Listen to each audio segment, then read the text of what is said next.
ഇവിടെ ഇനി ഇതിൽ രാഷ്ട്രീയമേ ഇല്ല എന്ന് പറഞ്ഞാലും നമുക്കറിയാം ഇതിലൊക്കെ രാഷ്ട്രീയം ഓഫ് കോഴ്സ് ഉണ്ട്. ആ രാഷ്ട്രീയത്തിൽ ഒരു ശബരിമല ക്ഷേത്രക്കൊള്ള പോലെ ഒരു വലിയ വിഷയം മാധ്യമങ്ങൾ ദിവസേനോളം ചർച്ച ചെയ്യുന്ന രീതിയിൽ വരുന്നു. അതിൽ CPM-ന്റെ ഒരു ജില്ലാ കമ്മിറ്റി അംഗം ജയിലിൽ പോകുന്നു. CPM അത്രത്തോളം പ്രതിരോധത്തിൽ നിൽക്കുന്ന ഒരു സമയത്താണ് നിങ്ങൾക്ക് കോൺഗ്രസിന് മുകളിലേക്ക് അശനിവാദം പോലെ രാഹുൽ മങ്കൂട്ടത്തിൽ വിഷയം വന്ന് വീഴുന്നതും. നമ്മൾ തുടർച്ച 8-9 ദിവസം ഇത് തന്നെ ചർച്ച ചെയ്യുകയാണ്. ഇനിയും നമ്മൾ അത് തന്നെ ചർച്ച ചെയ്യും. ശ്രീകുമാർ,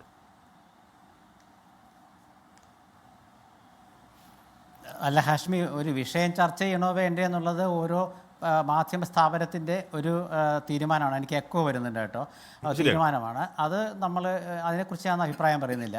പക്ഷേ ഇവിടെ സാധാരണഗതിയിലെ ഒരു തെരഞ്ഞെടുപ്പ് ഘട്ടത്തിൽ ഭരിക്കുന്ന പാർട്ടിയുടെ മുഖ്യമന്ത്രിയോ പാർട്ടി സെക്രട്ടറിയോ ഒക്കെ ആയിരിക്കും സാധാരണ അജണ്ട നിശ്ചയിക്കുക, തെരഞ്ഞെടുപ്പ് അജണ്ട നിശ്ചയിക്കുക. അത്തരത്തിലൊരു തെരഞ്ഞെടുപ്പ് അജണ്ട നിശ്ചയിക്കാൻ പറ്റാത്തൊരവസ്ഥയിലാണ് കേരളത്തിലെ CPM നേതൃത്വമുള്ളതെന്ന് നമ്മൾ മനസ്സിലാക്കണം. ഇവിടെ ഇത്തവണത്തെ തെരഞ്ഞെടുപ്പ് അജണ്ട നിശ്ചയിച്ചത് അത് മാധ്യമങ്ങൾ ചർച്ച ചെയ്താലും ഇല്ലെങ്കിലും അത് VD സതീശനാണ്. ആ അജണ്ട എന്താണെന്ന് വെച്ചാൽ ഒരു രാഷ്ട്രീയ നിലപാടാണ്. ഈ രാഷ്ട്രീയ നിലപാട് ഇല്ലാത്തൊരവസ്ഥയിലേക്ക് എന്തുകൊണ്ട് CPM എത്തിയെന്നുള്ളൊരു ചോദ്യം ഇവിടെ ഉണ്ട്. രാഹുൽ മാങ്കൂട്ടത്തിനെ കോൺഗ്രസ് പുറത്താക്കിയ ശേഷം അതൊരു വിഷയമല്ല, സത്യത്തിൽ രാഷ്ട്രീയ വിഷയമല്ല. ഇനി അറസ്റ്റ് ചെയ്താൽ തന്നെ അത് വ്യക്തിപരമാണ്, ഒരു MLA-യുടെ കാര്യമാണ്, കോൺഗ്രസുമായിട്ട് യാതൊരു ബന്ധവുമില്ല. മറിച്ച് കോൺഗ്രസിന് ഇരിക്കുമ്പോഴാണെങ്കിൽ കോൺഗ്രസിൻ്റെ നേതാവിനെ അറസ്റ്റ് ചെയ്യുന്നതൊക്കെ പറഞ്ഞ് വലിയ രാഷ്ട്രീയ പ്രാധാന്യം ഉണ്ടാക്കിയെടുക്കുക. ഇപ്പോൾ അതൊന്നുമില്ല. അതെല്ലാം ഫലവത്തായിട്ട് നടത്താനായിട്ട് പോലീസിനെ സാധിച്ചാൽ തന്നെയും അത് രാഷ്ട്രീയമായിട്ട് കൊണ്ടുവരാനായിട്ട് LDF-ന് സാധിക്കില്ല. ഇവിടെ മുഖ്യമന്ത്രി നോക്കൂ, ഇന്നലെ തൊട്ട് അദ്ദേഹം എല്ലാ പ്രസ് ക്ലബ്ബുകളിലും പോകാൻ തീരുമാനിച്ചിരിക്കുക. അത് ഇന്നലെ വരെ കഴിഞ്ഞ വർഷം വരെ ഇല്ലാത്തൊരു കാര്യമാണ്. അങ്ങോട്ട് പോയി കാണാൻ ശ്രമിച്ചാൽ പറ്റില്ല എന്ന് പറയുന്ന മുഖ്യമന്ത്രി ഞാൻ പ്രസ് ക്ലബ്ബിലേക്ക് വരികയാണ്, എന്നോട് നിങ്ങൾ ചോദിക്കൂ, കാര്യങ്ങൾ ചോദിക്കൂ എന്ന് പറഞ്ഞ് വരുന്ന എന്തിൻ്റെ അടിസ്ഥാനത്തിലാണ്? ഒരു അജണ്ട നിശ്ചയിക്കാൻ പറ്റാത്തതുകൊണ്ടാണ്. പ്രസ് ക്ലബ്ബിലോൾ വന്നിട്ട് അദ്ദേഹം പറയുന്ന രാഷ്ട്രീയ അജണ്ട എന്താണ്? കേരളത്തിലെ UDF-ൻ്റെ അജണ്ട നിശ്ചയിക്കുന്നത് ജമാഅത്തെ ഇസ്ലാമിയാണെന്ന്. നോക്കൂ ഹാഷ്മി, ഇത്തരത്തിലൊരു വളരെ ഒട്ടും ചിന്തിക്കാത്ത തരത്തിൽ ആലോചനാമൃതമല്ലാത്തൊരു രാഷ്ട്രീയ അജണ്ടയെക്കുറിച്ചാണ് മുഖ്യമന്ത്രി പറയുന്നത്. പോളിറ്റ് ബ്യൂറോ അംഗമാണ് അദ്ദേഹം. UDF-ൻ്റെ രാഷ്ട്രീയ അജണ്ട നിശ്ചയിക്കുന്നത് ജമാഅത്തെ ഇസ്ലാമിയാണോ? ജമാഅത്തെ ഇസ്ലാമി എന്ന് പറയുന്ന ഒരു മുസ്ലിം സംഘടനയായിട്ട് അവിടെ നിൽക്കുകയല്ലേ. അപ്പോൾ അതിലേക്കും എന്തുകൊണ്ട് മുഖ്യമന്ത്രി വരുന്നു എന്നുള്ളൊരു ചോദ്യമുണ്ട്. അപ്പോൾ അവിടെയാണ് നമ്മൾ കാണേണ്ടത്. അതായത് UDF എന്ന് പറയുന്ന സംവിധാനത്തെ ഒരു വർഗീയത അതിലേക്ക് കലർത്താൻ ശ്രമിക്കുകയാണ്.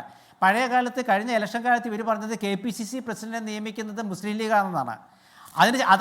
അതിനുശേഷം ഇപ്പോൾ പറയുന്നത് ജമാഅത്തെ ഇസ്ലാമിലേക്ക് എത്തിയിരിക്കുകയാണ്.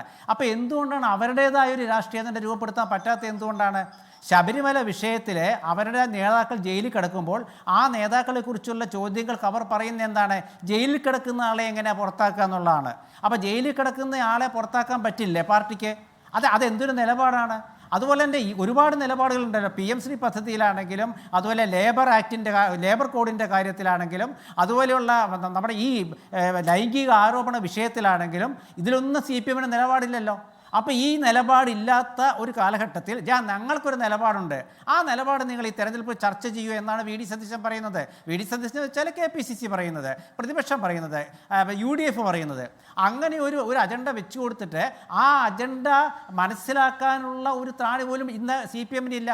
കാരണം വെച്ചാൽ മുഖ്യമന്ത്രി ഈ പത്രലേഖകരെ നേരിട്ട് വന്ന് കണ്ടിട്ട് അദ്ദേഹം ചില കാര്യങ്ങൾ പറയുകയാണ്. കാരണം അദ്ദേഹത്തിന് അറിയാം പാർട്ടിയുടെ പ്രാദേശിക നേതാക്കളും പാർട്ടി വക്താക്കൾക്കും കൃത്യമായിട്ട് അജണ്ട അവതരിപ്പിക്കാൻ പറ്റാത്തൊരവസ്ഥ ഉണ്ടായിരിക്കുകയാണ് കേരളത്തിൽ. പാർട്ടി നേതാക്കൾക്ക് പ്രസംഗിക്കാൻ കഴിയുന്നില്ല, പാർട്ടി നേതാക്കൾക്ക് ചാനൽ ചർച്ചകളിൽ വിഷയങ്ങൾ അവതരിപ്പിക്കാൻ പറ്റുന്നില്ല. അത്തരത്തിലൊരു അവസ്ഥയിൽ പാർട്ടി സെക്രട്ടറി പോലും ചില ഘട്ടങ്ങളിൽ നിർവീര്യനായി പോകുന്ന ഒരു സാഹചര്യത്തിൽ ഞാൻ നേരിട്ട് നിങ്ങളുടെ അടുത്തേക്ക് വരുന്നു എന്ന് പറഞ്ഞാൽ മുഖ്യമന്ത്രി നേരിട്ട് ഇറങ്ങുകയാണ്. മുഖ്യമന്ത്രിയുടെ രാഷ്ട്രീയ ശൈലി എല്ലാവർക്കും അറിയാമല്ലോ. എന്നിട്ട് അദ്ദേഹം പറയുകയാണ് കേരളത്തിലെ പ്രധാന പ്രതിപക്ഷത്തിൻ്റെ അജണ്ട നിശ്ചയിക്കുന്നത് ജമാഅത്തെ ഇസ്ലാമിയാണെന്ന്. അദ്ദേഹം പറഞ്ഞ കാര്യമാണ്. ജമാഅത്തെ ഇസ്ലാമി LDF-നെ എത്രയോ വർഷം പിന്തുണച്ചു, എത്രയോ ഭരണസമിതികളിൽ അവർ അംഗമായിട്ടുണ്ട്. LDF-ൻ്റെ ഒപ്പം നിന്ന ഒരു ഘട്ടത്തിൽ മാധ്യമം ദിനപത്രം, ഒരു സുപ്രഭാതത്തിൽ മാധ്യമം ദിനപത്രം പരിപൂർണമായിട്ട്, ജമാഅത്തെ ഇസ്ലാമിയുടെ പത്രമാണല്ലോ, പരിപൂർണമായിട്ട് LDF-നെ പിന്തുണച്ച ഘട്ടമുണ്ടായിട്ടുണ്ട്. അതെല്ലാം മറന്നുകൊണ്ട് UDF-ൻ്റെ രാഷ്ട്രീയ അജണ്ട എന്ന് പറയുമ്പോൾ അവിടെ എന്തൊരു പരാജയമാണ് CPM ഏറ്റുവാങ്ങിയത്. എന്തുകൊണ്ടാണ് ഈ KPCC പുറത്താക്കിയ ഒരു MLA-യുടെ വിഷയം വീണ്ടും കൊണ്ടുവരാൻ അവർക്ക് ആഗ്രഹമുണ്ട്, പക്ഷേ കൊണ്ടുവരാൻ പറ്റാത്തത് എന്തുകൊണ്ടാണ്? അങ്ങനെ കൊണ്ടുവന്നാൽ അത് KPCC-യെ ബാധിക്കില്ല, അത് UDF-നെ ബാധിക്കില്ല. കാരണം കോൺഗ്രസ്സുകാർ പറയുകയാണ്, കോൺഗ്രസ് വക്താക്കൾ പറയുകയാണ്, ഇവിടെയുള്ള വസന്തശ്രീക്ക് പറയാണ്, ഞങ്ങൾ പുറത്താക്കിയ ഒരാളെക്കുറിച്ച് ഞങ്ങൾക്ക് എന്താ പറയേണ്ടത്? അപ്പൊ അതുകൊണ്ട് രാഷ്ട്രീയമായിട്ട് പോലീസ് അറസ്റ്റ് ചെയ്താലും പ്രശ്നമല്ല, ഇല്ലെങ്കിലും പ്രശ്നമല്ല. ഇവിടെയാണ് ഹാഷ്മി ചോദിച്ച ഒരു ശബരിമല വിഷയമുള്ളത്. ശബരിമല വിഷയം ജനങ്ങളുടെ മനസ്സിലുണ്ട്. ജനങ്ങളുടെ മനസ്സിൽ നിന്ന് പോയിട്ടുള്ള ആ അജണ്ട. കാരണം എന്താണ് ജനങ്ങളുടെ മനസ്സിൽ നിന്ന് പോകാത്ത എന്താണ്? ഏറ്റവും വലിയ കേരളത്തിലെ ഏറ്റവും വലിയ വിഷയം എന്ന് ശബരിമല ശാസ്താവിൻ്റെ സ്വർണ്ണാഭരണങ്ങൾ കളവ് പോയതാണ്.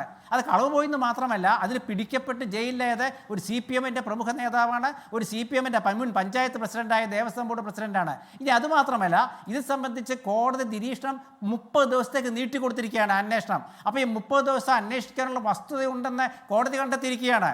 അവിടെ ഈ രാഹുൽ മാങ്കൂട്ടം വിഷയം എടുത്തിട്ടാലേ അത് ഒരു തുലനം ചെയ്യാൻ